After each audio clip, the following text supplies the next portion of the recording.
I'm flying to Myanmar, and before boarding the plane, I decided to watch some videos on YouTube to get a sense of what's happening there. The problem is that most of the decent videos of Myanmar were filmed before the military takeover. The situation has changed drastically since then, especially regarding freedom of movement and the ability to film, and it's unclear what to expect. Myanmar is a country with two names and two faces. People here are willing to sacrifice everything for others. In Myanmar, it is believed that a boy becomes a real man only if he becomes a monk. The initiation happens at the age of 20. However, a military junta has taken control and is harshly repressing those who oppose it. There's a large number of police, there are canopies, sandbags, fire points, and barbed wire. The military is approaching. I should probably stop filming now. Here, they decorate an ancient relic with diamonds, but ordinary people drown in garbage around the barracks. Amidst the trash and decay, children continue to play games. They want to preserve their historical past, but the military is destroying entire villages and building an empty capital in their place. Military equipment is parked along the roadside, and to the right is the parliament. We decided to explore both sides of Myanmar and share them with you. Let's dive right in. Ah, right in the face. What a skill.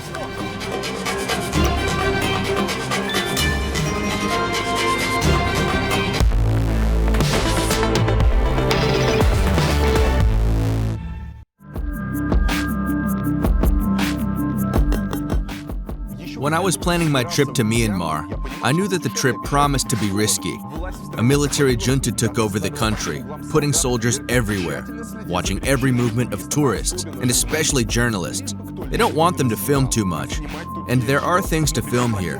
For example, the demonstrations harshly repressed by the forces of law and order. One person I filmed the interview with was simply filming such a protest, for which he was sentenced to 10 years in prison. They said, you will be, we will take you to somewhere like hell. I hired a translator who wrote an interesting text describing how they are here. Many shops will be closed. It's better to change dollars at the airport, although the exchange rate's not right. To change dollars, you must have all the notes new and clean. ATMs are not working. There's a curfew from midnight to 4 a.m. But people don't go out anymore after 8 p.m. And usually there are few people on the street. There are also power failures, but there are generators in the good hotels. On my trip through Myanmar, I was accompanied by a guide with an extraordinary name. He said that the Burmese do not have surnames, and the name contains the date of birth in code. Yes, excuse me, can I call you Coco or Nai? Coco Nai. What is the first name and what is the surname? We don't have surnames. Oh, so Kokonai is the first name. Just a long one. Oh, okay, great. Koko means the beloved, or the elder brother. It has two meanings. Nai means success. It translates as successful the beloved. Beloved and successful? Yes. The first letter of my name is K. That means I was born on Monday. Okay. People know on what day they were born. So by the first letter of the name, you can understand on what day you were born. Yes, it's a common system. There are other systems of holidays, or astrology. I introduce to you our driver, Cho An Cho. The first letter is Cho, T, T, T. T is the symbol of Saturday. He was born on Saturday. The guide warned me not to record the military. At the same time, he could not explain why. There on the left are the soldiers. You can't film the soldiers. It's very dangerous. Is it forbidden to film soldiers? Yes, it is. What will happen if I film them? They will take away your camera. That's the first thing. And then, through the embassy, they will send you back to your country. They are afraid that I will buy something because they are watching. I mean, I can't film the policemen. I can't film the ordinary soldiers.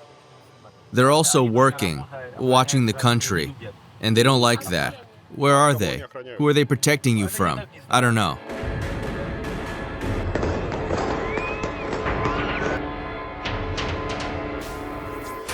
The guide assured me that they are just guards, but the soldiers are all over the city, not for the safety of the people or tourists, but to keep everyone in fear. In 2021, a coup took place in Myanmar. The army accused the former ruling party of falsifying the results of the 2020 elections. The military junta had no evidence, but the former leader of the country, Aung San Suu Kyi, was arrested. After the coup, Burma's armed forces carried out harsh crackdowns against millions of people. The security forces of the military junta commit mass killings, deliberate arrests, torture, sexual violence, and other abuses. The military also applies a scorched earth strategy by burning the villages in the regions of Magwai, Sagaying, and others. As a result of their air raids and artillery attacks, many local residents were killed and wounded. Entire villages were destroyed. Thousands have been forced to flee. The military takeover sparked peaceful mass protests across the country.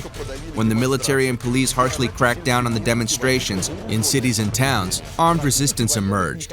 Opponents of the military boycott companies linked to the junta to avoid funding them. One such company is the producer of Burmese beer. In 2022, bombs were set off near bars that sold it. Since then, these businesses have removed the army's drink from the menu to protect themselves and avoid provoking protesters. Everyone warns that the military and police are everywhere, making it impossible to film freely. The current atmosphere here reminds me of Ashgabat, but if I was able to film in Ashgabat, I hope I can do it here as well. First, I went to the new capital of Myanmar, one of the country's most mysterious cities. It turns out that getting there is not easy. There are guards everywhere, paying special attention even to ordinary tourists. For example, you must pass through numerous checkpoints. This is the checkpoint at the entrance to the capital.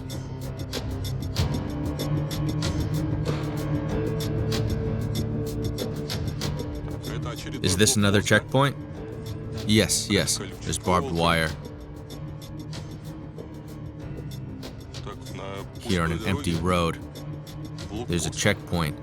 Naypyidaw is the capital, and entering it isn't straightforward due to the numerous checkpoints at the city entrance, staffed with military and police. You can't just come here without a reason. They check everyone's documents. They take foreigners' passports.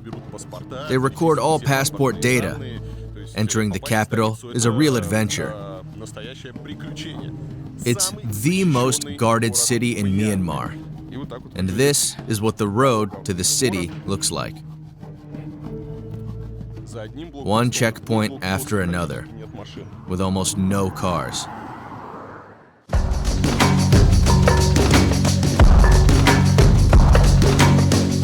Friends, I'm in Naypyidaw, the capital of Myanmar. This city is known as a ghost town and the strangest capital in the world. In 2015, Guardian journalists compared Naypyidaw to eerie images of post-apocalyptic U.S. suburbs. The city is 4 times the size of London and 6 times the size of New York. According to official data, its population is 1 million. It became the capital only recently in 2005. The capital was moved from Yangon for some extraordinary reasons. Rumor has it that Myanmar's chief astrologer predicted bloodshed and natural disasters in Yangon. There's also a more logical reason. The city has a strategic location, being closer to the center of the country. Now, let's explore the sights of this ghost town. One of the main attractions of Naypyidaw is this 20-lane road.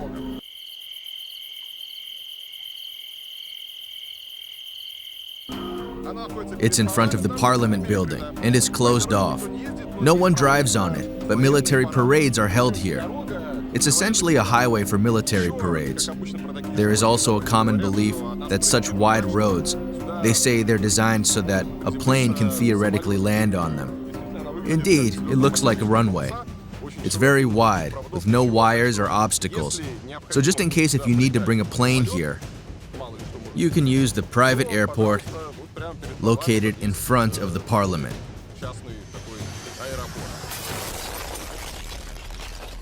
In general, the city is known for its extremely wide, empty roads. There are barely any cars. It reminds us of images from North Korea, though we haven't been there ourselves. Now we're seeing this in Naypyidaw. It's worth noting that the locals really appreciate the wide roads. They admire them and thank the government for building such wide roads, which means no traffic congestion. It's a one-way road that stretches, all the way to the horizon. It has 10 lanes. Really? There are 10 lanes in one direction and 10 in the other. Friends, this is a city where there will never be traffic jams because they built 10-lane roads and hardly anyone lives here. Really? Look, there are 10 lanes. 10 lanes in one direction and 10 in the other. Occasionally, a car might pass by. It looks like an urban dystopia. Look, even the sidewalk is huge. It seems like they got the scale mixed up in the plans. See? A big sidewalk and an empty city. A sidewalk in an empty city. A road in an empty city. There are trees. I was worried they forgot to whitewash the trees, but they did. They should have built a drainage system on this road because there is a serious problem with drainage here. By the way, the roads are concrete and not of good quality. The territory of Naypyidaw consists of spread out residential villages, clearly divided into zones. In each zone live officials of a certain rank. For instance, there are government buildings, the head of state's residence, the houses of officials and diplomats, a military complex, a designated hotel zone where tourists live. And the interesting thing is that all these zones look very different from one another. For instance, the highest officials in Myanmar live in mansions surrounded by a moat to keep people out. Lower-ranking leaders live in terraced houses and cottages. Meanwhile, employees of the ministries and agencies live in double 3- and 4-story houses, which vary not only in shape but also in color. For example, employees of the Ministry of Health live in buildings with blue roofs, while employees of the Ministry of Agriculture live in houses with green roofs. It's a local dystopian novel of sorts. Here are houses with green roofs, making it clear for each and everyone who lives there. There are several types of housing projects here. One of the most common is a 3-story building. It is small, with one entrance and a balcony on each floor. There's a great rocking bench here. Here's the entryway. There's a fence. You can enter, and there are grills on each door. Apparently, it's quite dangerous here. People decorate their houses with flowers. Take note, by the way, there are leaks. It's not very clean, and the upper floors have no more grills. That's what the residents of the first floor decided. But in general, it's quite clean. And here is the new town, and the jungle begins. If you look to the side, there's nothing there. Everything is very primitive, with clothes hanging out to dry. There are bars everywhere. On the balconies, on the first and second floors, bars everywhere. The entrance also has bars. There's an advertisement, so it's a typical scene of poor Asia. For Chinese standards, these would be basic, super cheap homes. But this is the capital, where different civil servants live. It seems like they could have built something nicer for the civil servants, but they didn't. It looks quite poor. Everything is quite sad and shabby. There are no playgrounds or anything. It's a very wide road, made of concrete, with ditches for drainage. And there's nothing there, just emptiness. We know employees in the Ministry of Agriculture live there because of the green roofs. Ah, mango. They really do have a mango tree growing in their yard. This is what their agriculture looks like. Mango trees grow in their backyards. City planners added places for leisure and entertainment to the map to make the capital less bland and empty. There's a zoo, a spa center with water slides, and a beach on the shore of a man-made lake. Naypyidaw also boasts many golf courses. On weekends, a few people play there, dressed in identical blue polo shirts, as they practice on the perfectly manicured grass. Behind them, a golden pagoda shines in the sunlight. It's a replica of the Shwedagon Pagoda, which is located in Yangon.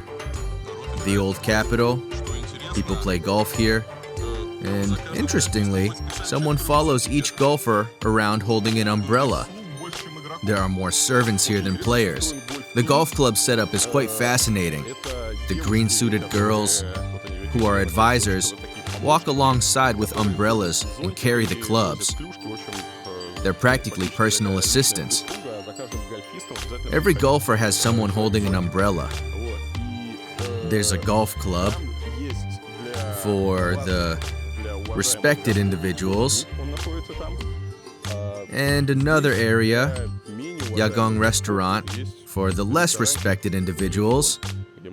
Here, people can drink beer in a more casual atmosphere, using plastic cups, surrounded by garbage, decay, and everything else.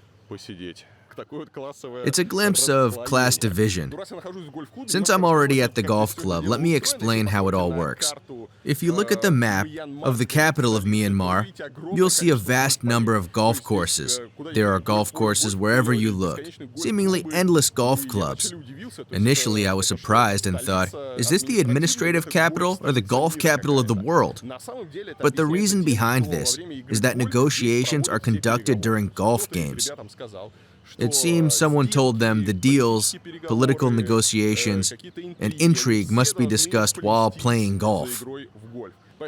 This is why local officials, businessmen, and elites spend a lot of time on these golf courses to discuss ongoing issues. That's how it is. Obviously, ordinary people can't come here, and the social disparity is glaringly evident.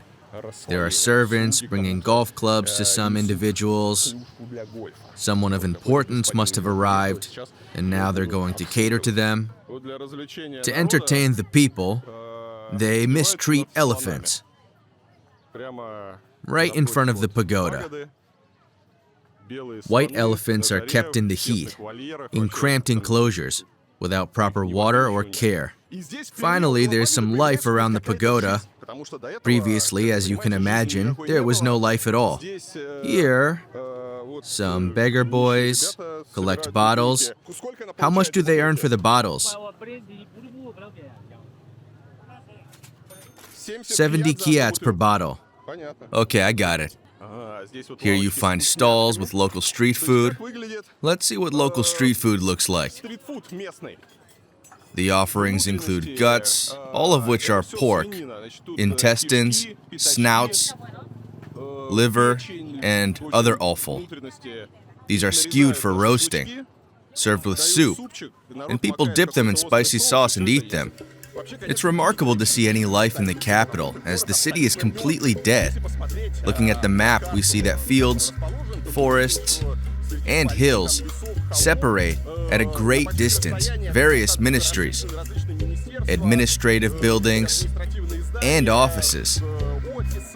It's said the city was intentionally designed this way by city planners to make protests impossible. And if any do arise, they can be easily suppressed. Take, for instance, the 20-lane highway leading to the Parliament building. There's nothing around it.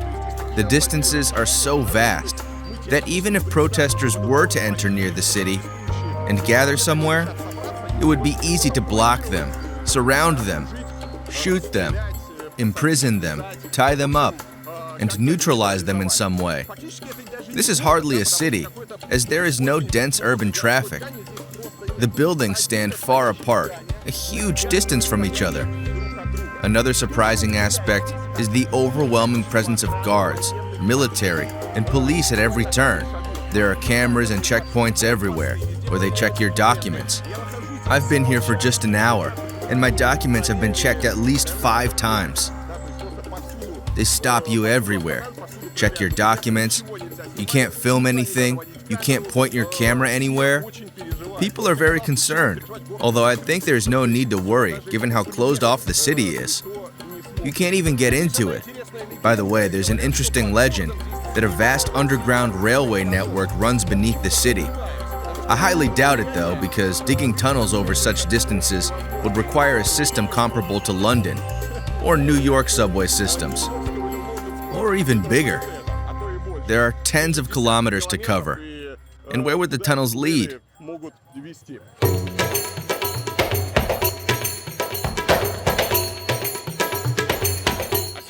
I'm currently in the Pienmana district, which used to be the largest city in this region. Now, this has become the district of the capital. That is to say, in fact, it all started here. Trains arrive in Pienmana, and it's rather interesting, this city, which is now more like a district of Naypyidaw. That's because life here remains the same as it was 10, 20, 30 years ago, because the area was left untouched. You still see narrow streets and small houses, and on the other side of the fence are shanty towns. I'm going to try to go inside and take a look. Previously, there were villages and small towns here, surrounded by rice fields and hills. When they decided to build the capital here, they evicted the villagers that were in the way and removed the people from there. On the vast rice fields, spanning tens of thousands of hectares, they built a new city, a new capital. About 100,000 people live in the city of Pienmana today, which is now part of Naypyidaw and one of its districts. Life here remains as it was before it became the capital. At some point in time, the whole of Naypyidaw used to be composed of these small villages, and now Naypyidaw has emerged in their place, a strange monumental city in the middle of a desperately poor country.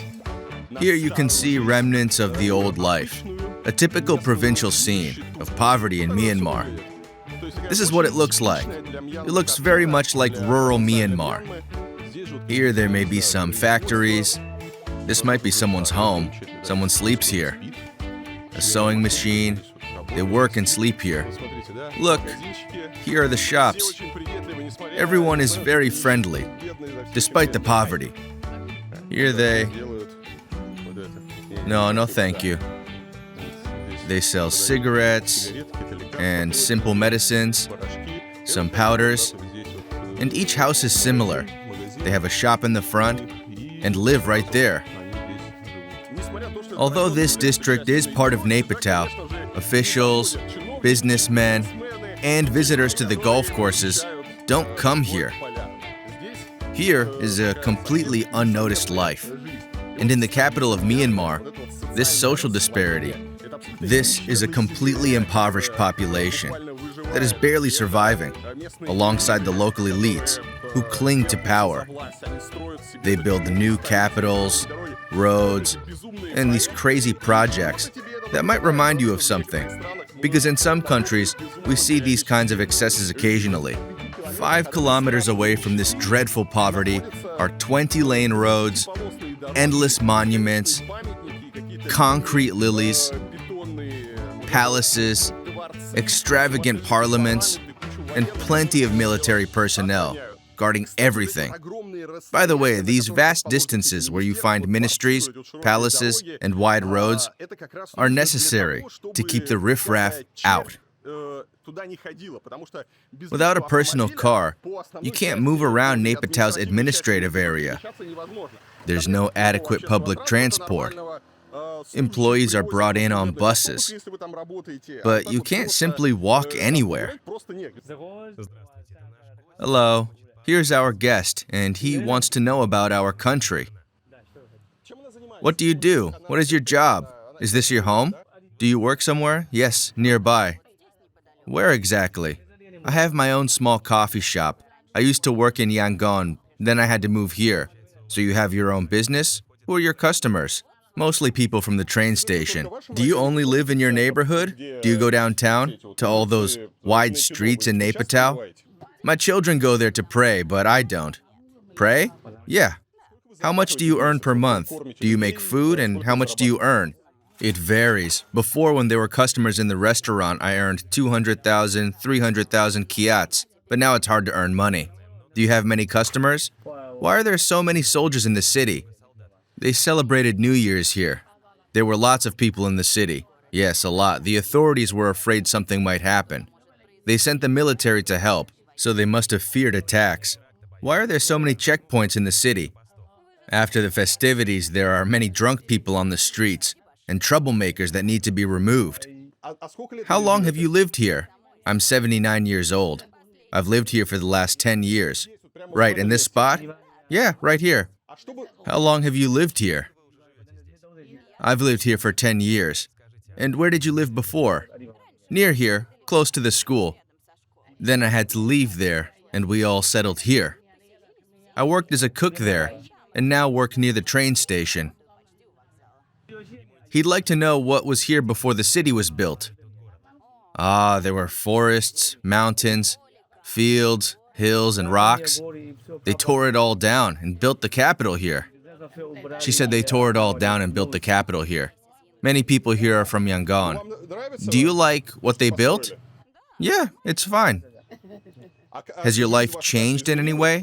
Has it become better or worse after they built the capital here? It has affected us. Life here has become more difficult. Everything that was there has been moved here. It's chaos. Chaos? But maybe you're used to it at your age. No choice but to accept it and adjust. Let's take a look at a house a bit further from the new capital to understand the quality of life here. This is what the kitchen looks like. They don't even cook with gas. They cook with firewood, wood chips, and rubbish. Does this belong to a poor person? This looks like a very poor house, no? It's an ordinary house? Most people live like this? Yes, they have everything. Fans, electricity, everything is there. I see. They have it all. There's a fan standing there on the floor. Yes. There are beds, an engine, everything you need. It's called living in nature. The amenities are outside. And there are other houses there, right? What I thought was shanty towns and poverty turned out to be normal housing. Here's the bathroom. We arrived at the bathroom. Amenities are outside. Further down, there are houses built a long time ago for railway workers. According to the locals in remote places similar to this town, pro-military and opposition groups lived side by side. There are often clashes between them. You could say there's a civil war. Locals mentioned that such groups have underground bases where they store weapons. It's not surprising given how people live and what they earn. Questions for the authorities arise. Hello, what do you do for a living? He doesn't work. That's due to health problems. How old are you? 51. Why did he retire so early? Because of his health. He's disabled. Disabled? Where did you work before? On the railways. And how much is your pension? He asks how much you receive in pension. 80,000. That's his pension. Is that enough to live on? Of course not. I also have to help out. His wife helps him. His wife sews. Would you say that you live in a house like this and consider yourself poor, middle class, or rich? How do you perceive it? Middle class. So you think you live well? So you're not poor? No, I'm not. Would you like anything more? I'm satisfied with everything. So you think you're middle class? Are there people who live worse? Yes, definitely. Really? Yes, there are. What could be worse? Your house is made of 3 sticks, a sheet of metal, and a TV. You have nothing. You live on the street, on the ground. What could be worse? How do poor people live? Some people don't have a house. They have nowhere to go. So those who have nothing are poor, and those who have some kind of roof over their heads are already middle class? Yes. Our people believe that borrowing money can also borrow their misfortunes and hardships. This is how the middle class lives in Myanmar. Here's what the house looks like. Here's the bed. Instead of a wardrobe, the clothes hang on these sticks. Here's a table, a TV, and here they cook. Here they wash the dishes. This is the whole house, right? So it's like one room, yeah? Another characteristic that everyone is cautious about discussing politics. No one says anything, criticizes anything, or complains. Everyone tenses up when they see someone with a camera and asks where the footage will go. They say everything's okay. They say they're happy, but you can sense they're scared. And they're actually very scared. Every negative word is forbidden. Complaints are forbidden. Especially anything related to politics is strictly forbidden, and the translator even refuses to translate them. By the way, the locals don't like the new capital very much. Many people come here from Yangon to work. It takes 5 hours by car or bus, or 9 hours by train. They come, work for a few days, and then go back home on the weekends, because living in this city isn't very comfortable. Here's the train station. If someone wants to come here by train, keep in mind that the trains are old. By the way, to the right, you can see police, barbed wire, sandbags, and machine gunners. Military is everywhere.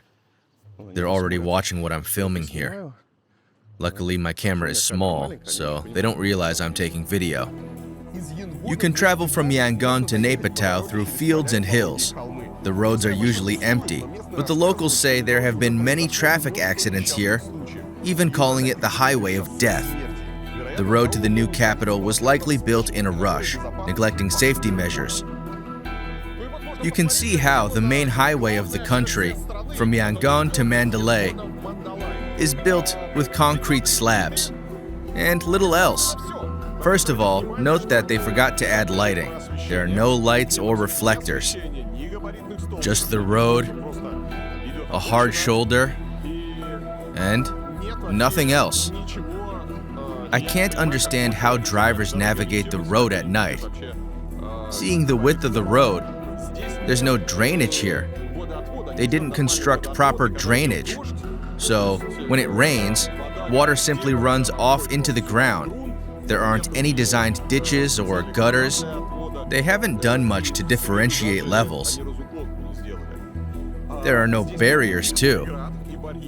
This road crosses fields and pastures, and sometimes animals cross the road freely. You know, a car is speeding by at 100 kilometers per hour, and here comes a cow leisurely crossing the road, since there's a village on one side and another on the other. The locals aren't concerned about the cars zooming by. It's clear why this road is called the Highway of Death.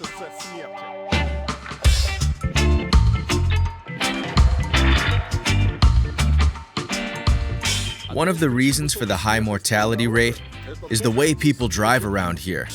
Here's a typical scene: a motorbike with a sidecar carrying how many people?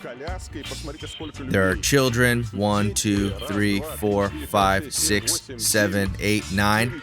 9 people. They're in the same sidecar. It's not even clear how it manages to move. There they go. There are tuk-tuks and trucks filled with people. I haven't seen a single person, well, almost nobody, wears helmets here. Talking about motorbikes, you see women with children on overloaded bikes. So even a slight dangerous maneuver can lead to severe accidents. Interestingly, the only people who wear helmets are the young and progressive, the fashionable youth. There's a wide variety of transport. Because of the heat, if you park at a restaurant, they'll likely cover your windshield with a branded sunshade. As you can see, almost all the vehicles are old Japanese imports, many with right-hand drive. It reminds me of how in Russia, during the 90s and 2000s, we bought Japanese cars. Run-down junk, in fact. Yes, sometimes you're lucky. Look, a BMW X7, probably a general's car, and I don't dare film it. I'll record it now, then problems will begin. Well, there are a few BMW X7s. My God, I better stay away. I'm sticking to my beloved old Toyotas. They're all worn out. And as you can see, most vehicles are Korean and Japanese. which are good cars since I'm in front of an expensive restaurant. Here's a popular method of transportation. A Mitsubishi truck without any seats or anything, just filled with people and things. Sometimes they hang their belongings all over the truck. How many people are in this truck? 11 people fit in it, but it's unsafe. I get it. What? They come from another city. They're traveling to Yangon. The boys are on their way to Yangon on this truck, traveling down the highway. Look, this is practical for long trips. As they eat cautiously, they carry a trash bin for their waste. Wait, that's not a trash bin. It's for shoes. I thought it was a trash can, but it's for shoes. Unbelievable. How long does it take to get there? Russia. You know Russia? Yes, Oh, you speak English? a little bit. Okay, okay. What are they selling roadside? What is this? I don't understand what it is. It's something rare. You can buy beer here. And there's a canteen. It's marinated fish for salad. Marinated fish for salad? Yes, it has onions and peanut butter in it. I thought it might be pyrotechnics, that they ignite it.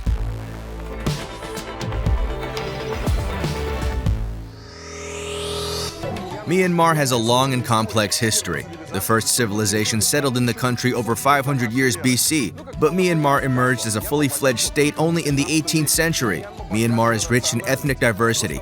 People mainly came here from the territories of modern-day Tibet and China. Today, 135 ethnic groups live in Myanmar. The largest are the Burmese, Shan, Kayin, Indians, and Chinese. Incidentally, the country was previously called Burma, named after the dominant ethnic group, the Bamar. However, in 1989, the military junta unexpectedly changed the name to Myanmar. For those living in the country, nothing changed. In Burmese, Myanmar is just a more official version of Burma.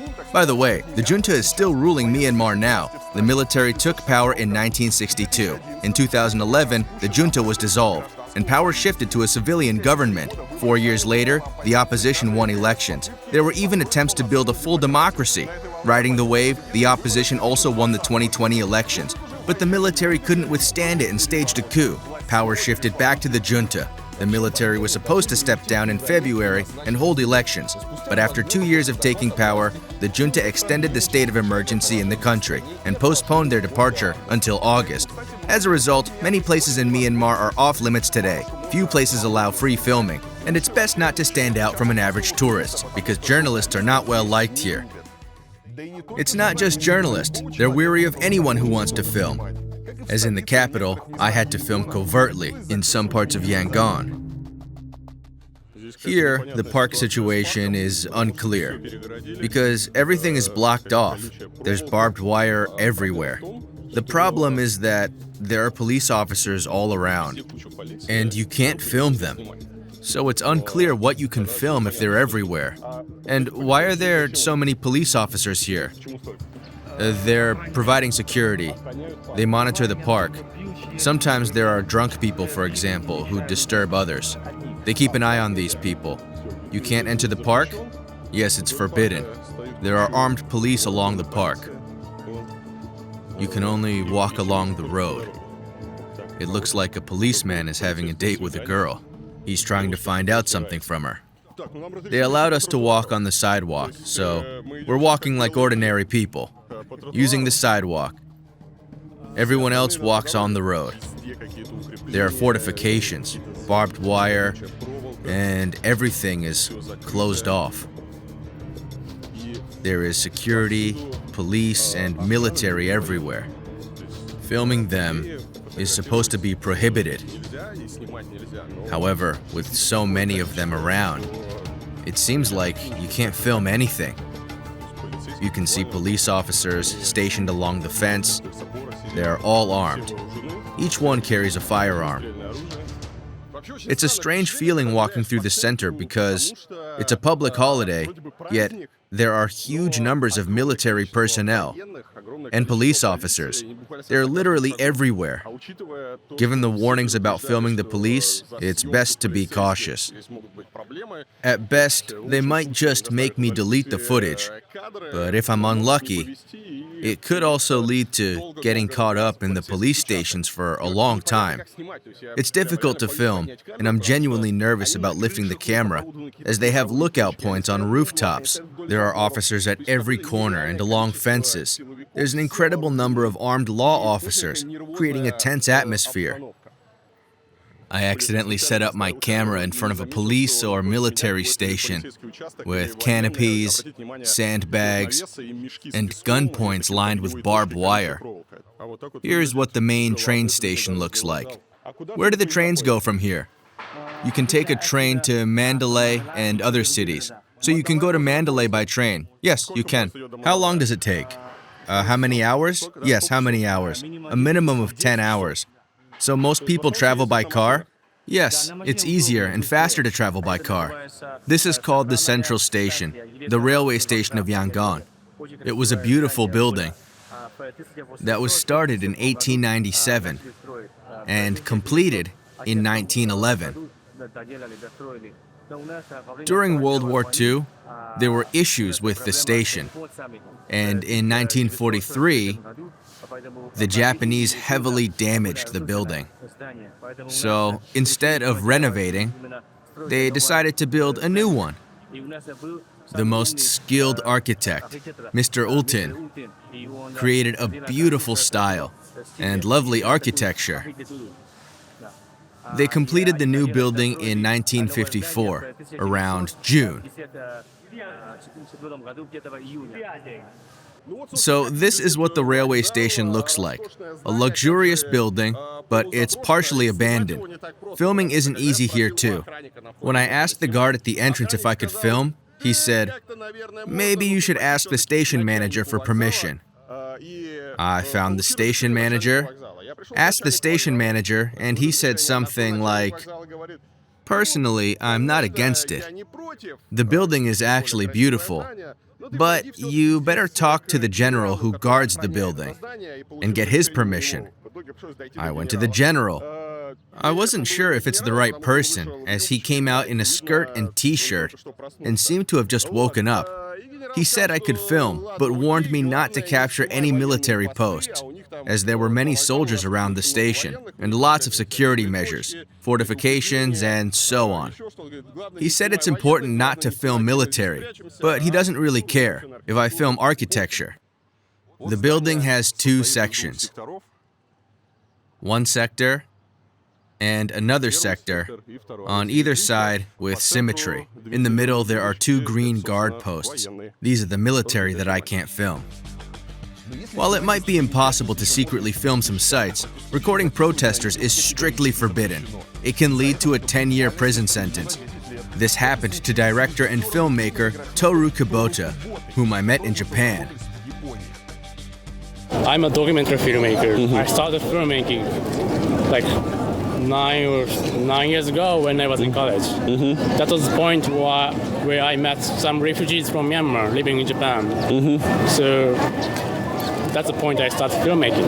So basically this time I arrived in Myanmar, Yangon, the biggest city of the country last year, just July. This July. Last July. Yeah. Then I spent some weeks filming something. I cannot clarify yet, because there's someone still in the country. And then I tried to stay away from the protests, political protests. I knew that is happening. It's called flash mob protests. The young people gather on the spot. They secretly gather. Just, do the protest for less than a minute. Just scatter and run away. So this is happening like every day. So I thought I needed to go there and film the protest. It's July 30th. Then I was filming from the behind, around 50 meters behind from the protesters. After that, I tried to, move back as just a normal tourist, Then at that point, there was a car approaching from behind, and as soon as I noticed there's a car, there's two guys rushed out from the car, pointed the gun to me, just screamed something. They just raised my hand, and they just cuffed me, and they took me to the police station. During the investigation, I was not. They didn't do anything violent to me. But if I were a Burmese journalist, I would be beaten, severely tortured. Many people died. Some journalists were died during the interrogation because of the torture. But they didn't do that to me because I have a Japanese passport. But the problem is that, so I thought I could be released much earlier. But the thing is that they found my films. I made some films about Rohingya previously. My film was posted on Burmese media a couple years ago. Then that makes them mad. They said, "You will be, we will take you to somewhere like hell." They told me that. Then I spent 4 nights at terrible detention cell in the police station, where more than 20 people were being packed in a small, very tiny room, and it was very unhygienic. It was a terrible experience. After the 4 nights, I was taken to the insane prison in Yangon. It's an infamous cell. It's an infamous prison. In October 2022, the court sentenced Kubota to 7 years in prison for inciting rebellion and spreading false information on the internet. The director received an additional 3 years in prison at a second trial for entering the country on a tourist visa from Thailand. According to the authorities, he should have obtained a journalist visa. They picked up the evidence. So after they catch me, after they call me, they forced me to bring to take this banner. So the protesters were using a banner. So there were 3 other protesters had been caught by the police and the military, and altogether we were told by the military guys to hold that banner so that they get evidence that I was part of the protest, which I was not. But luckily, I could have been released after 4 months in jail. Who helped you? How? There was the Japanese government pressure on them. The Myanmar junta released 3 other foreigners altogether. So they try to show them they're giving amnesty. They're kind. They're trying to propaganda that they are doing something good, trying to get more support from international community. In the 19th century, Myanmar became a British colony. They did not take control quickly. It took the British 3 wars to gain control. The UK saw Myanmar as a market for profitable trade with China. In 1886, the British made Burma a province of India. This development led to resistance to British rule, which continued in the Northern Territories until 1890. The British managed to stop the clashes by destroying entire villages. Myanmar separated from India at the start of World War II, becoming a separate colony, but not yet independent from full British rule. In 1942, Myanmar was conquered by new colonizers when the Japanese entered the country. They stayed until the end of World War II in 1945. Only in 1948 did Myanmar gain independence and begin to develop as an independent state. The British built buildings in Burma in their own style, featuring marble floors, carvings, and limestone lions as symbols of wealth and power. Now, the walls are covered in moss, rusted pipes, and peeling paint.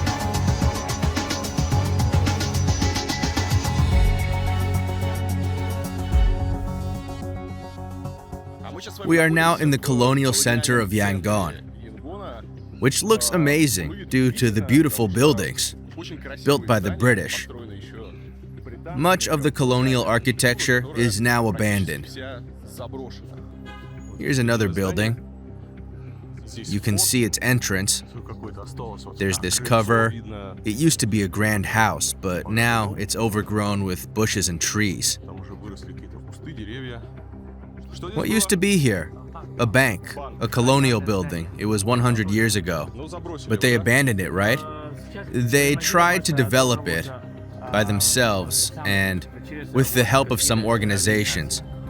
We can't reconstruct it, only they can do it, with their specialists. So now they wait for the budget. And what about all this? Are all these old buildings too? Yes, these used to be banks.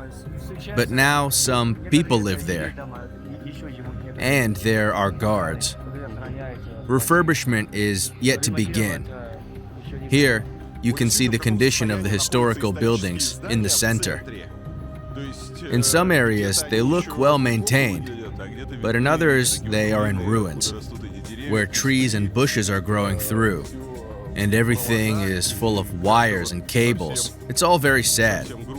The relocation of the capital from Yangon played a role in the decline of the colonial heritage of the city. Previously, many colonial buildings housed various government agencies and were at least somewhat maintained. Now, with the officials moving to the capital, Yangon has lost its status and function as a capital. These buildings are empty and they are not maintained. Additionally, the sanctions have played a role. When there was relief from previous sanctions on Myanmar, many international companies chose to open offices in Yangon. They rented beautiful colonial mansions and palaces, and even wanted to invest in their restoration and maintenance. Everyone wanted an office in a prestigious building. But after sanctions were reimposed on Myanmar and even increased, international businesses and funds are no longer a possibility. So many buildings are waiting for better times, and we can only hope they survive until then, and they can be saved.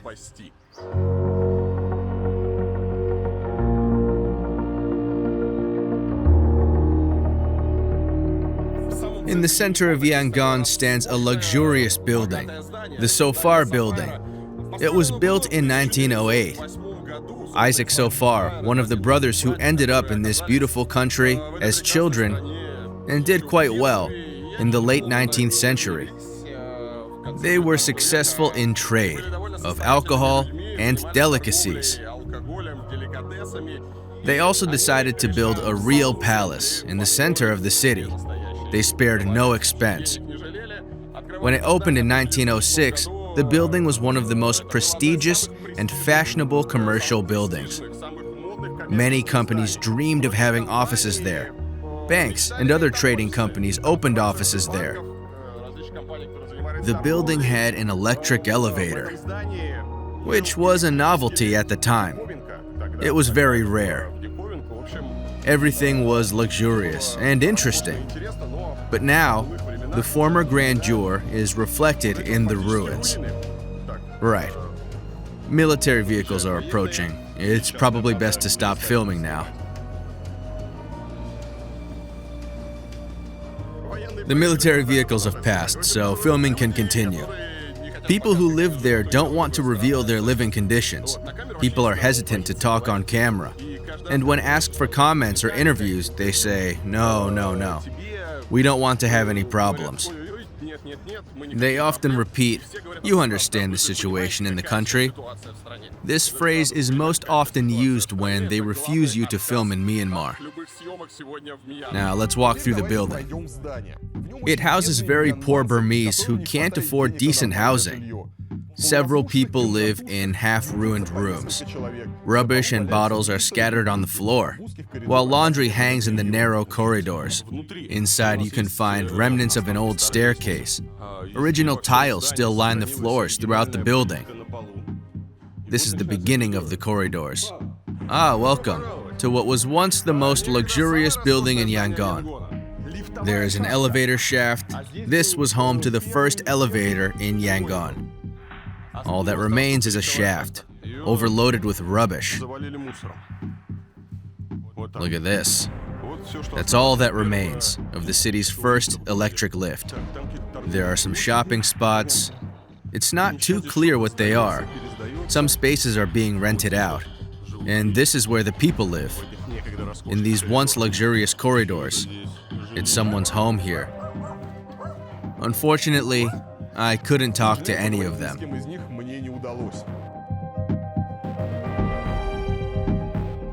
If anything is restored and looks decent, it's likely a government entity.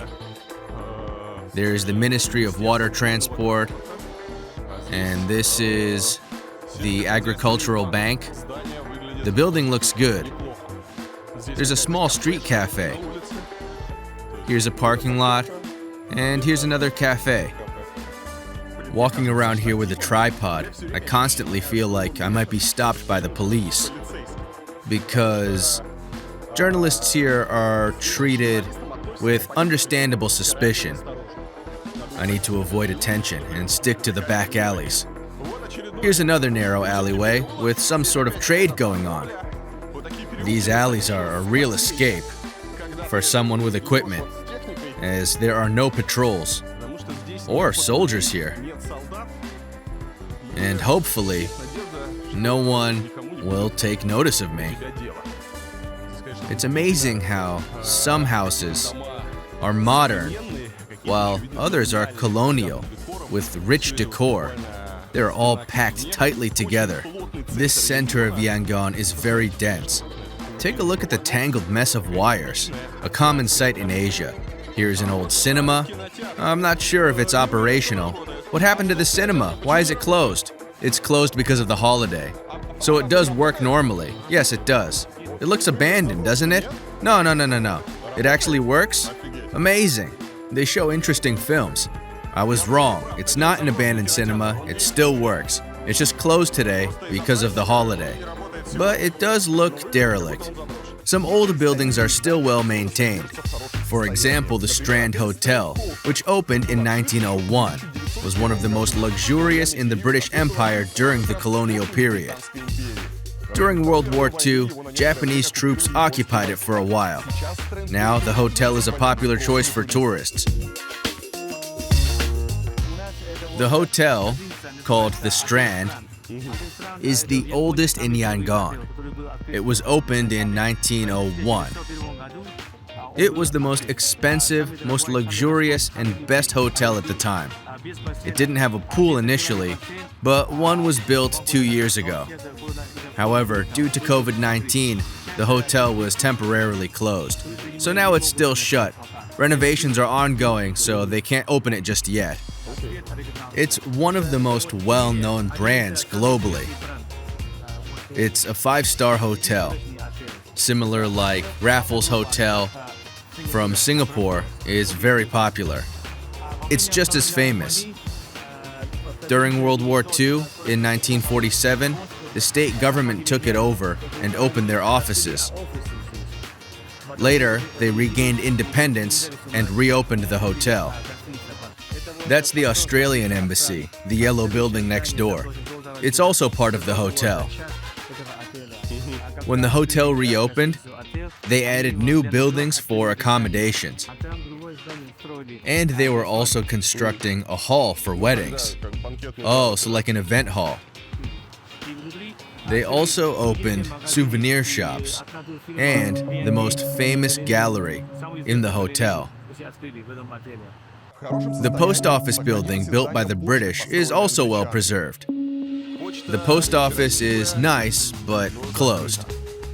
In Rangoon, the British built not only beautiful buildings, but also in our country, there are temperatures of 35 degrees above or even 40. It's hot. So they intentionally made the south wind coming from the sea. That's why to let the wind in, to keep it cool, they made many arches. And if we go inside, we will see the high ceilings.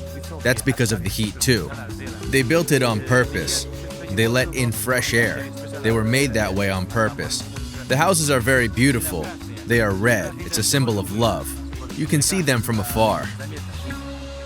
However, ordinary citizens use bags instead of mailboxes. Of course, these streets in Yangon where every balcony has railings, rags, dishes. Look at how it all looks. It's just something unbelievable. A characteristic feature is the bags. Instead of mailboxes, there are mail bags. Here, for example, someone put a newspaper in there. Look, you can take it up directly from your home. The British Embassy is another reminder of the colonial past, but now it's not a symbol of the empire's greatness, but a place of guarded territory. Barbed wire, different fences, just in case. The guys protected themselves from possible attacks.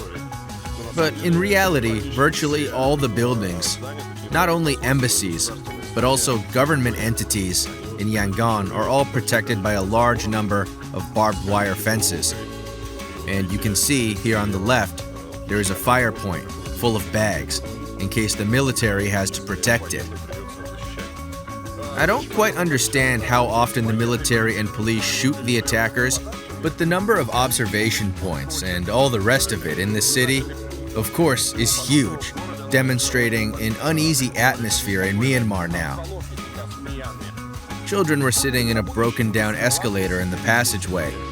I decided to ask what they want to do in the future. What do they want to do when they finish school?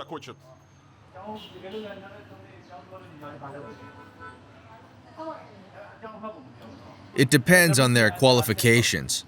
What does this lady want to be when she grows up?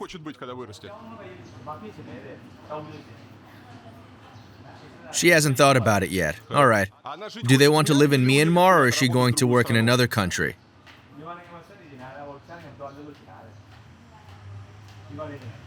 She wants to stay here.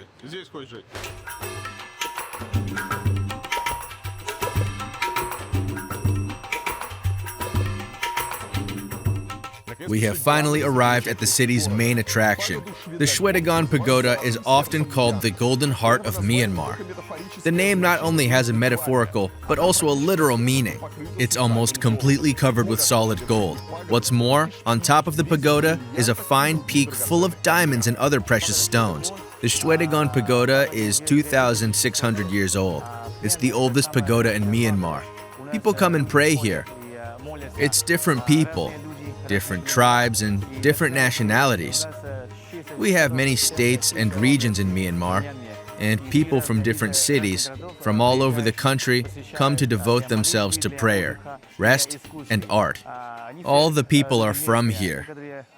Some come here mainly for the Shwedagon Pagoda, for the pilgrimage. They do not only come to see the Buddha statues, but also to pursue a career in architecture. There is architecture of different periods here. There are Buddha statues, temples, and pagodas from the 13th century, 15th century, and 18th century, because we've had different queens and kings, and you can see different designs. We have different states, different tribes, different people from different backgrounds who built pagodas in different ways. And our pagoda is like Matryoshka. If we look at it from here, it is very beautiful.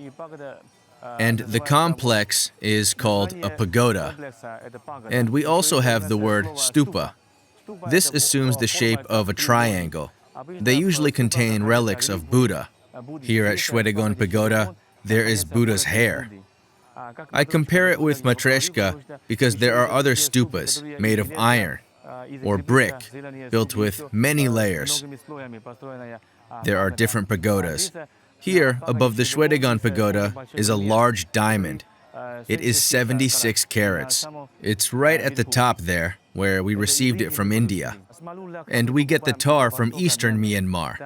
Lacquer trees grow there, which in botany are called Toxicodendron vernificulum. We buy them there, and then we lacquer it. And when it dries, when the lacquer is ready, we cover it with solid gold. There are places where birthdays are listed. For example, I was born on Monday, and there it says Monday, Kona, i.e., a place for people who are born on Monday. You have to go there and then find a place to put a glass of water. I can pour the water on Buddha once more than my current age. I am 37 plus 1, so I have to pour the water 38 times. Then I can make a wish, and not just one, many wishes. And so people go around there, and when they walk, to do it correctly, people need to walk in a clockwise direction. The monks also come, because it is cool in the afternoon, and it is not so hot, like during the day. So the monks walk and speak to people, sometimes in English if they're talking to foreigners. They say a prayer. The monks come, and they live around the Shwedagon Pagoda. It is a pilgrimage they come for.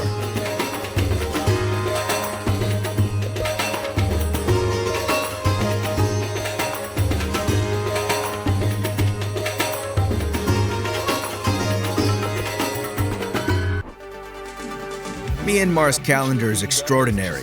For example, they have 8 days of the week because Wednesday is divided in half. Another peculiar feature of Myanmar is the New Year. They celebrate in April. The festivities last 4 to 5 days. This year, it will be held from 13th to 16th of April. This is the hottest season in Myanmar. A special New Year tradition is the Thingjan Water Festival. The locals believe that with the water, all sins and misfortunes are washed away. That's why during the festival, water battles break out in the streets. Everyone tries to attack each other with water bombs or throw water on each other. This year, there will be the first major festival after the pandemic and change of power. The government holds a big party to attract more people. It will do everything to give the impression that the situation in the country has been normalized. I could not miss this opportunity and took part in the water battle. How should you pour the water? Take a bucket of water with ice so that the water is cold. Then we take a cup and we look for a biker. And we have to throw it right in his face. Just like that. Right in the face. What a skill.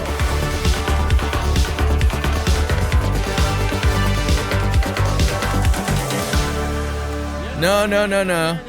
No, I have a camera. Come on, go ahead. Walk on, don't touch it. Here the boys are pouring water on themselves. But you could say that some people are not very happy about it. Yes, because... Pour it over them.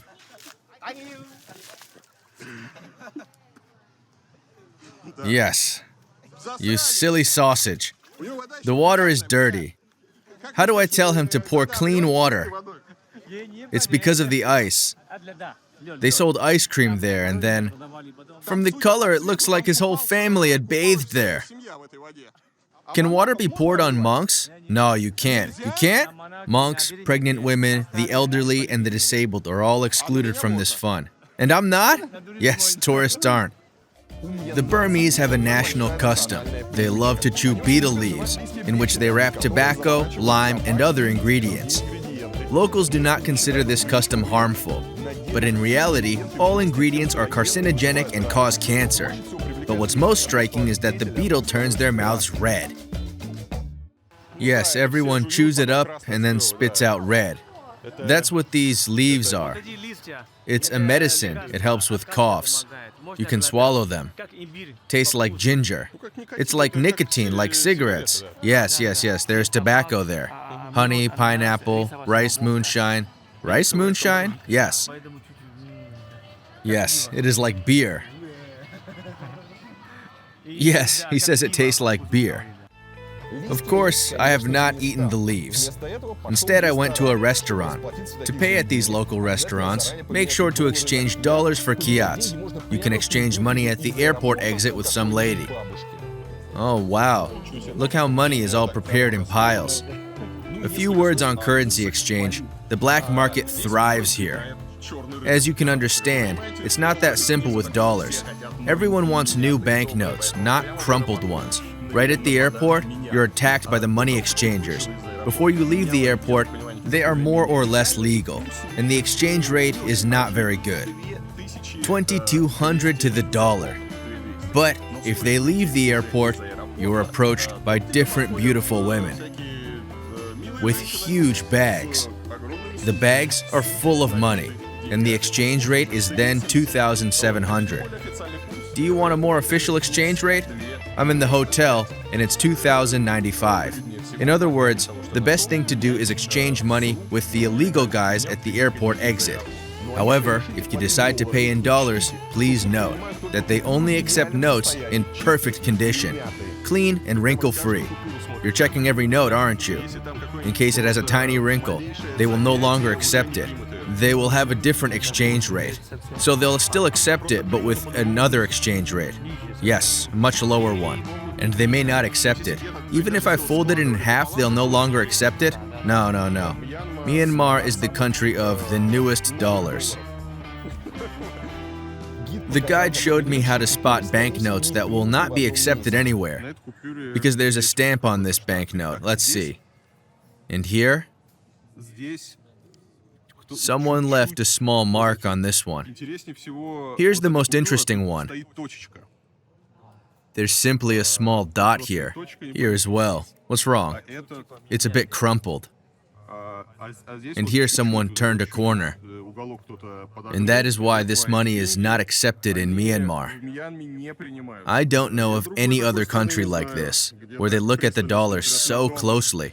I came to a hotel for lunch, and the hotel is completely empty. There is not a single person here, and this is what a completely empty restaurant looks like in the middle of lunch. They don't even put out any food. And this is what the Internal Revenue stamps on each check look like. This means they paid the tax on this transaction. Myanmar must have a big problem with collecting taxes.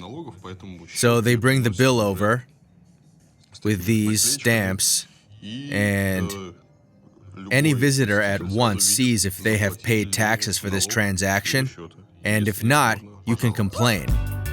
There are also problems here with electricity and public transport.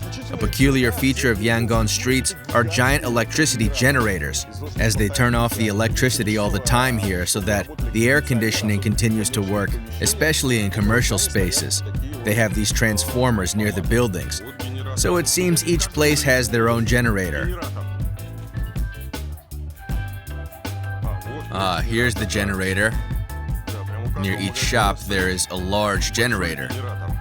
Actually, another indicator of poverty is a large number of cyclists. I came here from Thailand, and in Thailand, only a madman would cycle in this weather, because it's 40 degrees hot. It is sunny, and cycling on the boiling asphalt, where the temperature must be about 50, is impossible. But here in Yangon, many people get around on bicycles, and there are only a few cars. And they get around on bicycles not because they have seen my videos and have become progressive urban planners, but because they simply don't have money. People are getting around on bicycles in this heat. It's terrible, because I just stand near the street. I feel sick. Maybe they're used to it. There are many bicycles. Here's an elderly on a bike. And again, as a peculiar feature of today's Yangon, is a large number of street traders who sell food for tiny prices. They're cooking something. Nobody tells them to leave, even though we are in the very center of the city. People survive as best they can. Of course, the number of cyclists is not the only thing that shows poverty. Walking through the streets of Myanmar, one realizes how badly people live here.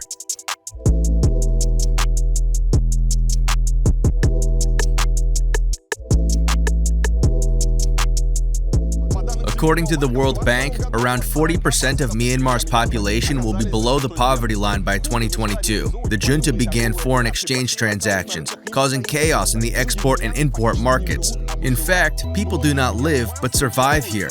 Many locals complain they no longer have savings. Some have sold their motorbikes just so they can have some money for food. Now I'm at the river, and on the other side of the river is the Dala district. They say it's one of the poorest neighborhoods in Yangon. Let's go there and see what happens there. But it's important to note that despite the poverty, despite the misery, people here are positive. They smile. They are friendly. Of course, you understand that behind their smiles are numerous social problems. But that is where the country found itself, thanks to wise government and these geopolitical intrigues.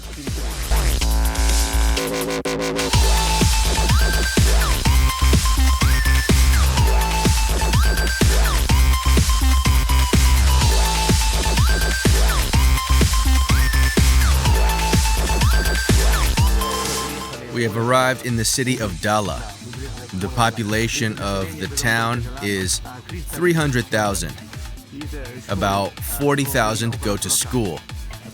There are different people: Hindus, Muslims, Buddhists.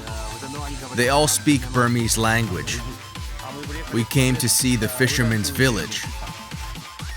Of course, I asked the inhabitants what they do for a living and whether they like this life. What do they do? He wants to know what you do for a living. Fishing. Fishing? All of your family? And what do you do with the fish afterwards? Do you sell it? Yes, of course. Where? Nearby. In the shop? No. At the market. At the fish market? No, there is a special place. A special place? And how much do you earn from selling fish? Just a little. How little is a little? About 10 to 15,000 kyats per day. Sometimes it is nothing. Nothing at all? So, zero in other words? And this money is enough to live on? For the time being, there is money. And then we borrow. How many children do you have? We have 6 children. 3 sons and 3 daughters. 3 boys and 3 girls. Are you happy living the way you live? Your living conditions? Of course not. Well, what can you do? We don't have any other options, do we? People's lives in Dala revolve around the river. Most of the inhabitants fish and sell their catch at the local market.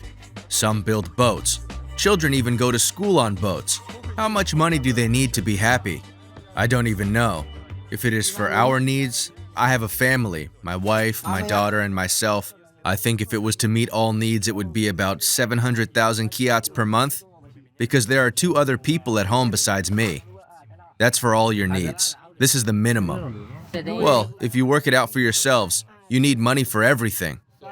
For example, I am working, and I also have a daughter who goes to school. And is the school far away? Yes, almost 7 kilometers from here. Yes, and these 7 kilometers are crossed by boat. Would you like to go somewhere? Which country would you like to visit? I would like to go to England. England and so on. Oh, well, what about Russia? Would you like to go to Russia, to Moscow? Yes, Russia is a beautiful country. Why not? I would gladly go there. The capital of Russia is Moscow, but it is far away.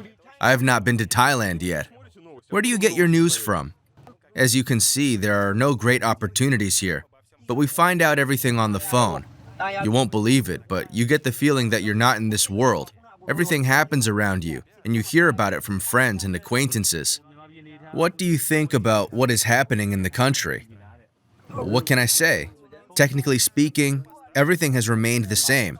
We work the same, we earn the same money, but the prices have become too high, which is something I don't like. Everything else is fine. What else is going on in Myanmar in terms of politics? Are they happy with everything? That power has shifted? Aren't they going to talk about it? It's best not to. Oh, okay, I see. So the only thing you don't like are the prices. Well, yes, for example, fruits and vegetables. It is difficult to buy a lot of them, although he'd like to. He wanted to ask him about politics, but I told him he'd better not. Yes, of course. I explained that this would create problems for these people. Obviously, yes. I understand you perfectly well in this respect. I hope you do too. Yes, of course. It is better to talk about something else. Surely. We are ordinary people. We don't want to get into trouble. Here, the houses look more like barracks. This is the bedroom. There are some things lying around here. Everything is very compact. I don't know if you can see or not, but the whole floor is made of rotten boards, and nothing protects it from the wind or insects. This is what these houses are like. The misery is terrible. There are some prosperous houses. They are luxurious for the local population, but most of them are wooden barns made of planks, on stakes. There are no windows or anything, protected by some kind of oilcloth at most. Huge families live in these crooked little houses. Here you can see there are 2 small houses. A child is playing with dirt in the playground. There are adults sleeping on a mat. There's one house on top of the other, and there are lots of people. This is what they look like. There's a whole street of them. One, the other, they are glued together. This is what Yangon shanty towns look like.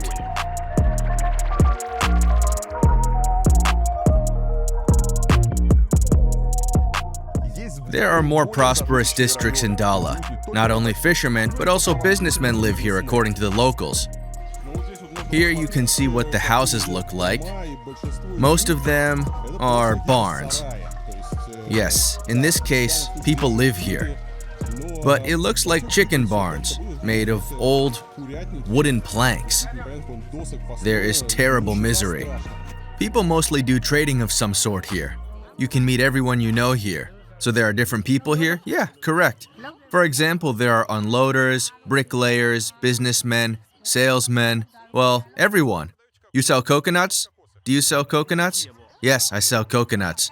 I pick them up from the trees, from the palm trees, buy them and resell them later on. So you're like a supplier. Yes, you can call it that.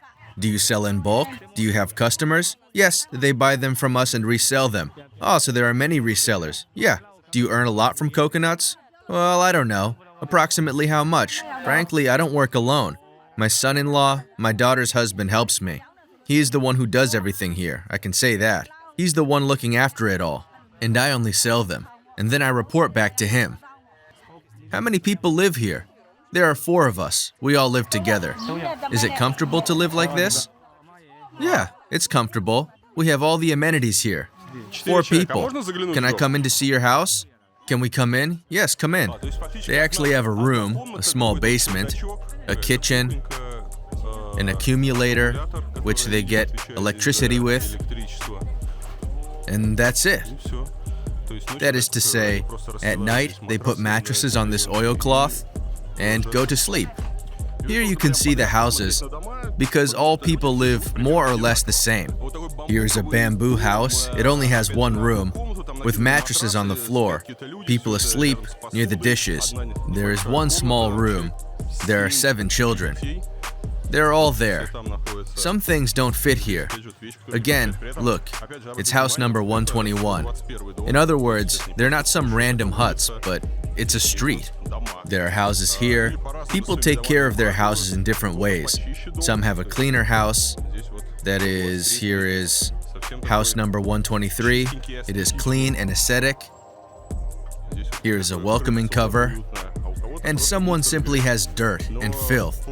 But as far as poverty is concerned, all these houses are the same. And here, they are throwing water on everyone. At the same time, around these houses, there is life. There are bridges. Again, I have a lot of questions. See, everything is filled with rubbish here. And right here, among the rubbish and rotten things are children playing. That doesn't surprise anyone. I think they could at least remove all the rubbish in front of their houses. Without it, it would be much more pleasant, but no. People prefer to sit in armchairs and watch this rubbish. Here in the village, there are several lakes that, at first glance, look all the same, but have a different function. For example, in one they wash the dishes, in the other they bathe themselves. And this lake is for drinking water. When I asked the locals what's so special about this water because it doesn't look drinkable, they said to me, "Don't you understand? Look at these wonderful lotuses. The lotuses grow only in clean water. This is why this water can be used for drinking." But it seems to me that it's not the lotuses that only grow in clean water, but these lotus flowers filter the water here and make it drinkable. I wouldn't drink from here, but anyway, the locals arrive here on bicycles with canisters and carry this water, and then use it for what they need.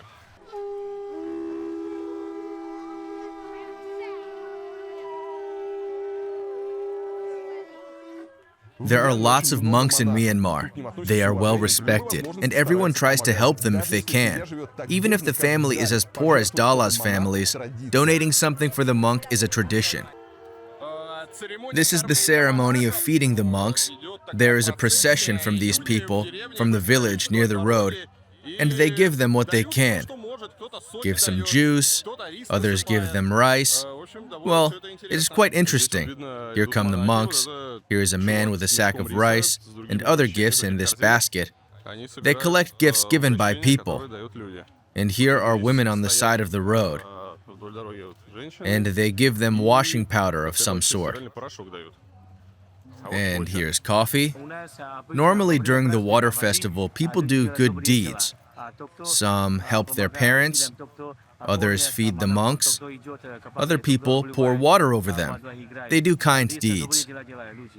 It's important for people to do kind gestures of some sort. Monks from different monasteries are invited. It is not just one monastery, but many. And people do good deeds during the water festival. Normally they give away uncooked rice. This is a religious flag. The important things for the monks are bought in advance. People collect money for it and buy stuff. And then we choose the happiest date, which is today. This day, you help others and give gifts. But you can see the most monks in Mandalay.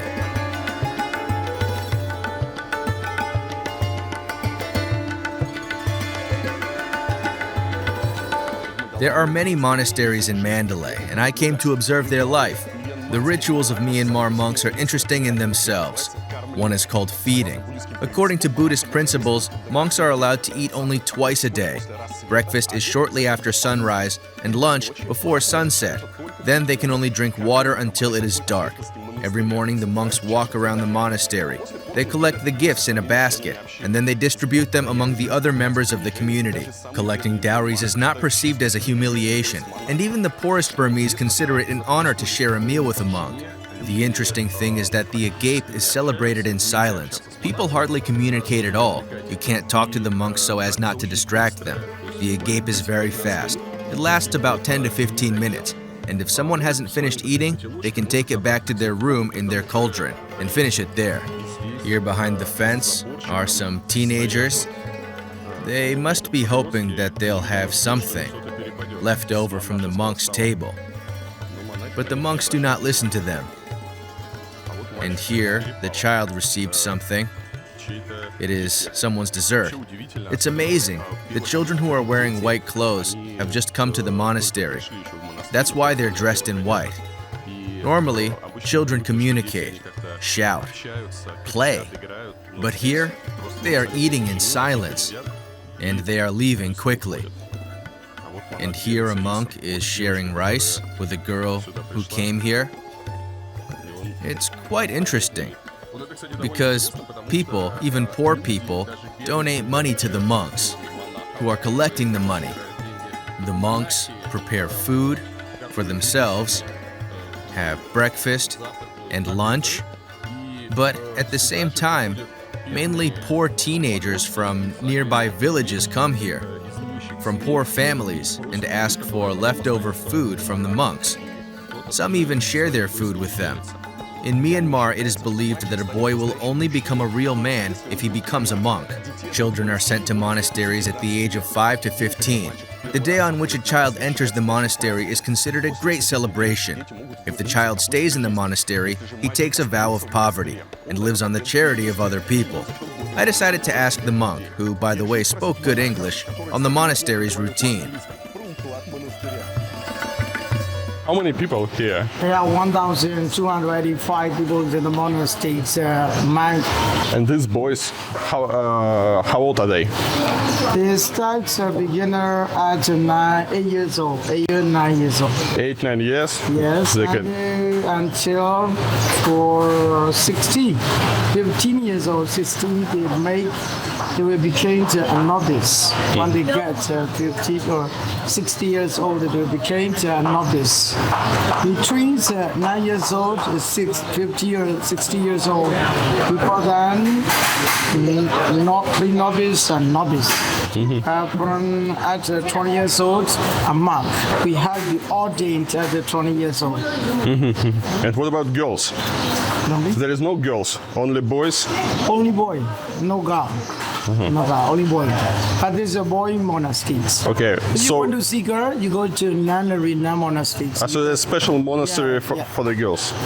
All boy monastery, all monastery only boy. But if you want to see a girl, you can go to Nan monastery. All men, only men. Okay, and who is these people, these boys and girls?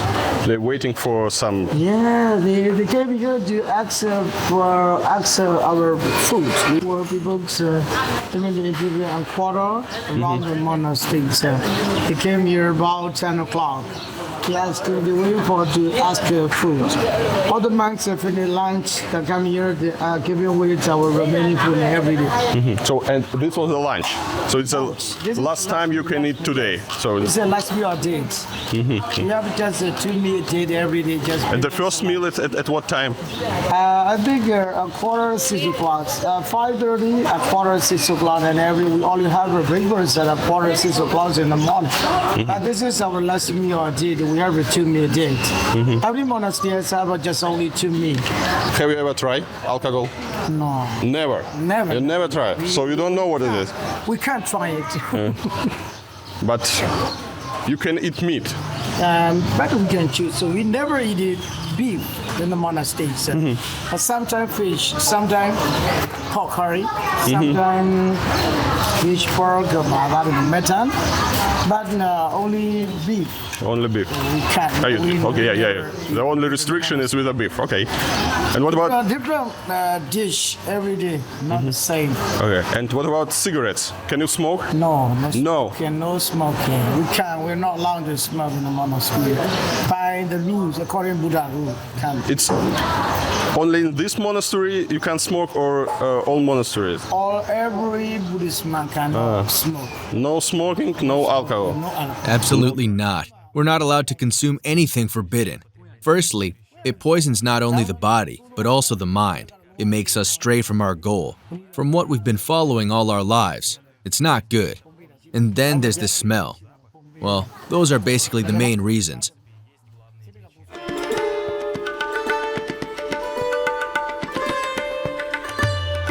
Another extraordinary temple is the Kutoda Pagoda, a Buddhist stupa at the foot of the Mandalay Hill. It was built during the reign of King Mindon. The stupa itself is partially gold-plated. It is 57 meters high. And as you can see, because of its shape, I'm going to turn a little bit, it reminds people of the Shwedagon Pagoda, because it was created based on its image. But the most interesting thing is not the golden pagoda itself, but what is around it, because the complex includes the biggest book in the world. A total of 729 marble stelae containing the complete text of Tripitaka, which is Pali Canon of Theravada. Here you can see each of the white steles, and inside is a page where the text is carved. It is astonishing. Look at this beauty. Let's look in here too. And here's some more text. King Mindon founded Mandalay in 1859. He decided that he wants to create the biggest book about Buddhism in the world. And his idea was to make the biggest book out of marble. These stones are mined near Mandalay. It is 729 pages long. Each stupa stores 1 page. It is because in Buddhism, there are other books before. The pages were covered with solid gold. They're the most correct texts of Buddhism called Tripitaka. It's like the Bible for you. These are the most correct texts without any errors. A total of 24,000 monks checked it. It was 100% correct. All of texts. That's why people, monks, who want to know about our religion, about Tripitaka, come here. They copy it, they read it, they dedicate themselves to it. The texts here are written in the Pali language. This is a very extraordinary temple. It is better to look at it from above. And you can see how huge the central pagoda is. And all around it, there are hundreds of small, same white stupas. When I was here 10 years ago, this central pagoda was under construction. I was allowed to go up. I took some amazing pictures from the height. Now, of course, it will not be possible to do this because there are no refurbishments. This is the central pagoda. Look how beautiful it is. It is golden. There are hundreds of other small white ones around it. Of course, the local architecture is an aesthetic delight. The only thing is that in the heat, the floor is very hot. It is now August, and although the floor is white marble, it is very hot. It is now 40 degrees, but it feels like it's more than that. And the floor is boiling. Even white marble is boiling in the sun.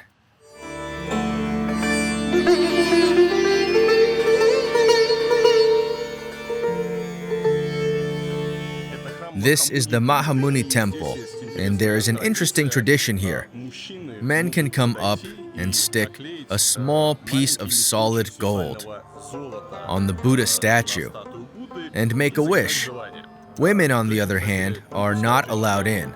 They can sit nearby, and they have a live stream of this gold sticking process on the TV. So this tradition has been going on for many years, and in 1884, when this pagoda burnt down, almost 100 kilos of gold were extracted.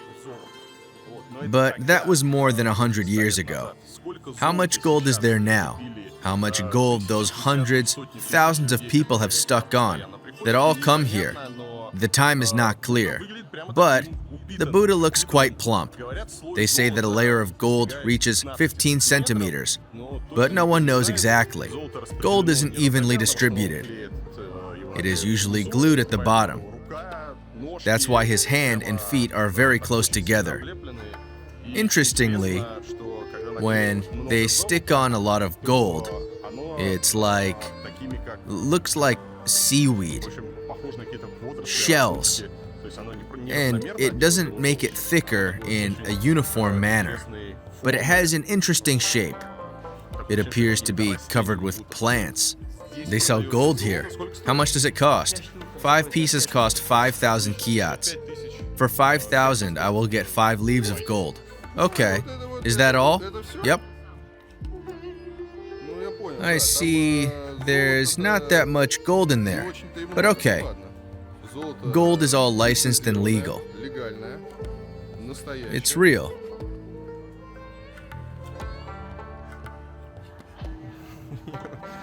I'm covered in gold more than the Buddha. But the temple itself is very beautiful. Everything is adorned with gold. The ceiling, walls, arches, everything is covered with solid gold.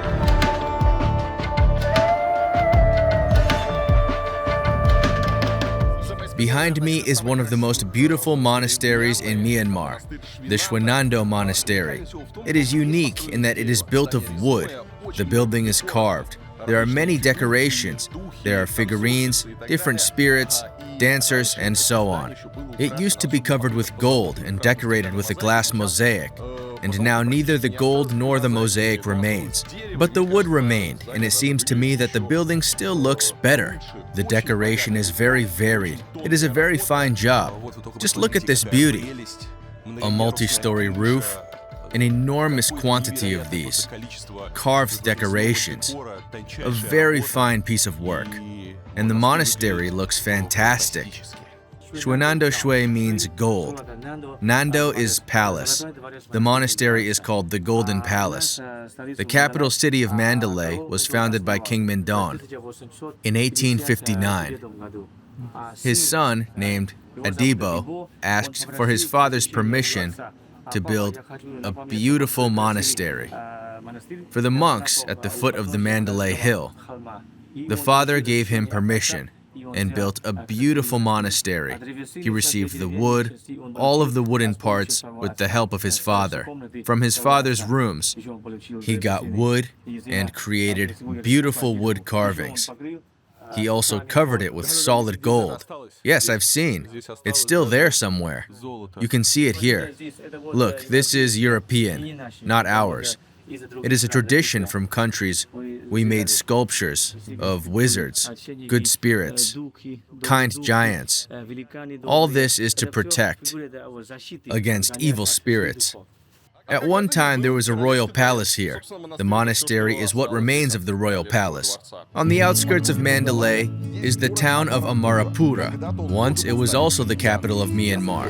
Now, there are only a few places left that are reminiscent of its former grandeur.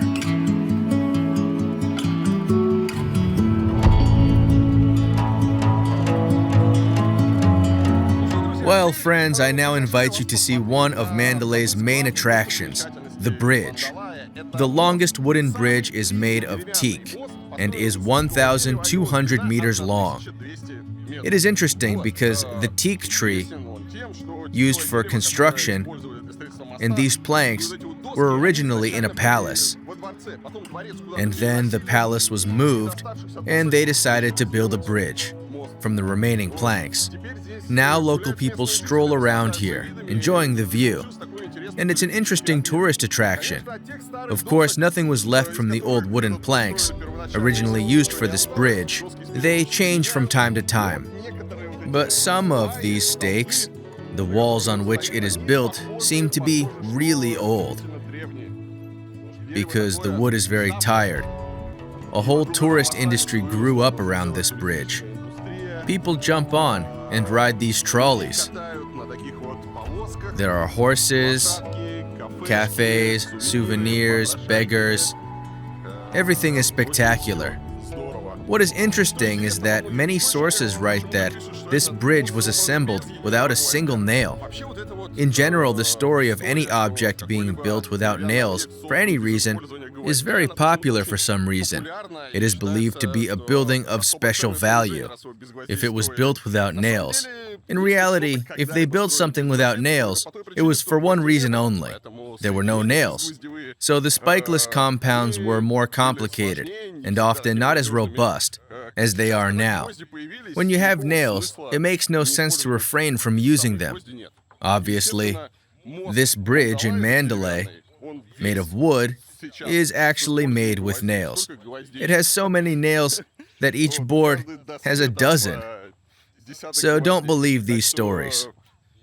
Maybe at some point, when there were no nails here in the necessary quantity, this bridge was being assembled without nails. But now everything is full of nails. Everything is full of nails. The main problem with this bridge is that it is dirty. Whatever people eat, they throw down here, without anyone cleaning up.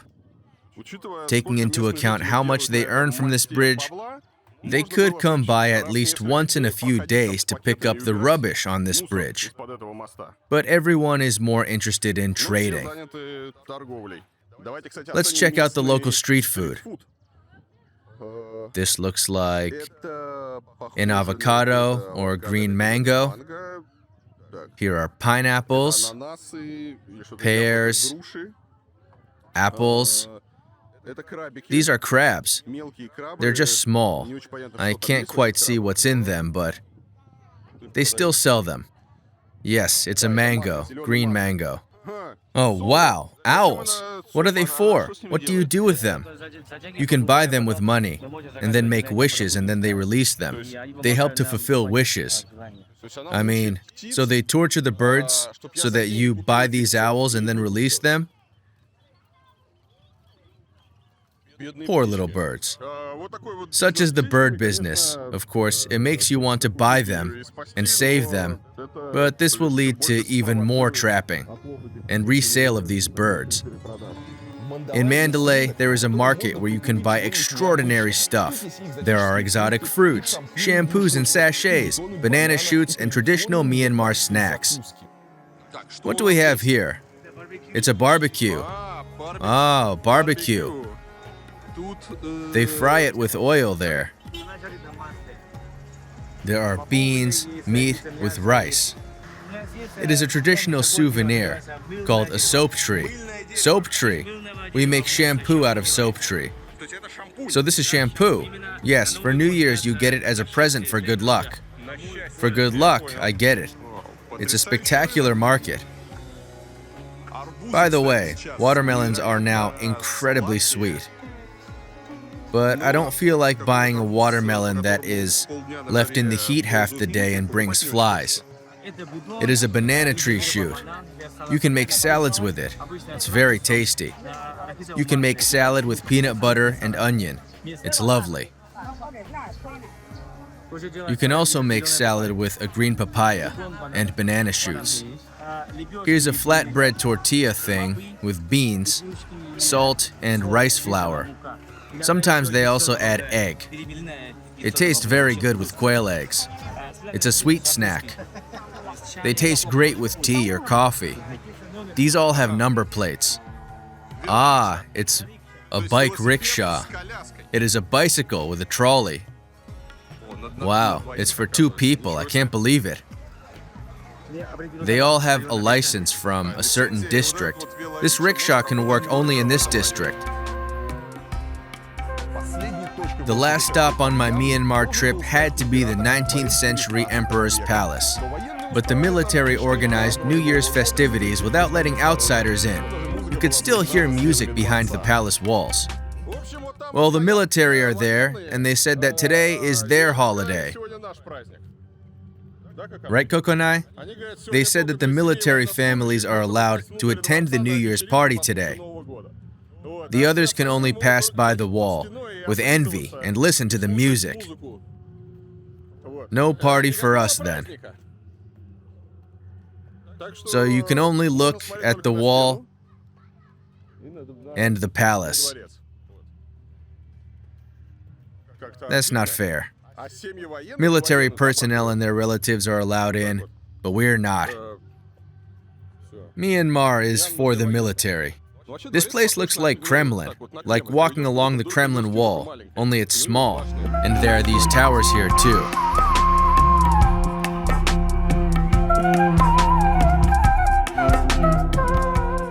It's time to say goodbye to Myanmar and draw conclusions from the journey. The first indicators that something is not right here appear at the airport. For example, there is no advertising at all. There are beautiful views of Myanmar, and it says that you can rent all these advertising spots. What's interesting is that at the airport, they promote beautiful railways. The Chinese want to build something here, but in reality, it is a company that does trade of some sort. There are no normal railways in Myanmar. Baduk is the national flower of Myanmar. It is used for decorations during the New Year festivities. I have seen the flowers not only at the airport, but also in hotels and restaurants. Myanmar people believe that Paduk brings love and romantic mood. It also prolongs youth. This is how in Myanmar the constant military coups and the desire to love are intertwined. I am now at the airport and can draw the conclusions of my trip to Myanmar. When I was planning my visit, I talked to a lot of people I knew here. I knew local journalists, people who in one way or another tried to talk about what is happening in Myanmar today, and they said I couldn't film here if I wanted to record non-tourist content. And it really is so, because the military junta is in control of the country today. It controls not only the order on the streets, but also information, among others, by scaring the local inhabitants. Because all kinds of people with whom I've had a chance to talk, if you only hint at talking about political matters, they close up. They leave, and you can tell they're afraid. And it's the same with all kinds of issues, where something negative may come up, and they may have problems with. They don't want to respond to that too. Later, in informal conversations, they explain to me that I will go away and they'll stay and will have problems. As for the military itself, it is worth nothing that they remain corrupt slackers. They casually take or even ask for bribes if you want to record something. They are completely harmless. And they take a bribe from you, and at the same time they say, please don't upload it anywhere. Don't upload videos of us. Don't tell anyone because we'll get in trouble. They are going to arrest us, send us to court. What a horror that would be. We are military. We cannot take bribes. And and they take them quietly, so the strictness of not being able to record anything is rewarded with being approached by a barefoot, dirty soldier with an old rusty machine gun, asking for 10 to 20,000 to let you record something without any problems. Yeah, I had promised not to film people. I will not show their faces, but some of the shots you have seen in this video were obtained this way. Let this Myanmar military junta take care of its subordinates. In general, the country is very militarized, and there is a huge number of military personnel, law enforcement, different police units. There are checkpoints on the roads. As you go along, they check your car. They look at who is there. They treat the Russians well. The interesting thing is that many servicemen who are now serving here, especially those in high positions, studied in Russia. I mean, even when you get to a checkpoint and they see that I'm from Russia, they speak to me in Russian because many military personnel have studied in Russia before or have done so recently. Another interesting thing is that local political entities consult with the Russians and Belarusians. I spoke to a military officer who recently studied in Belarus. He was taught about various political issues there. As we know, Belarusian leader Alexander Lukashenko has vast experience of resolving opposition issues, protests, and all the rest. So he is a decent teacher, and you then understand better what the local junta does and will continue to do. When they hear that you are from Russia, they say that Russia is wonderful. Russia helps its military, giving them weapons, etc. They are friends with Russia, so you can go to Myanmar with a Russian passport without any problems. But please note that if you are afraid to return to Russia and have problems here, the local government will easily extradite you. What more can I say? The locals understand it all. They realize everything and are afraid to speak out. Protests under the arrival of the military junta were quite intense, but recently there have been none. And even the frightening news that emerges is not discussed in public.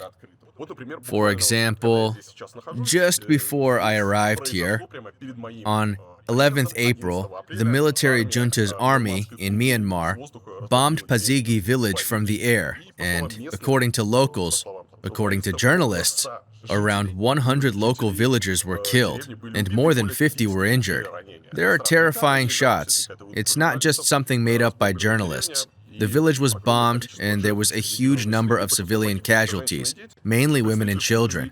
The military junta spokesman said that the village was seized by anti-government groups. According to him, the army carried out attacks precisely these groups.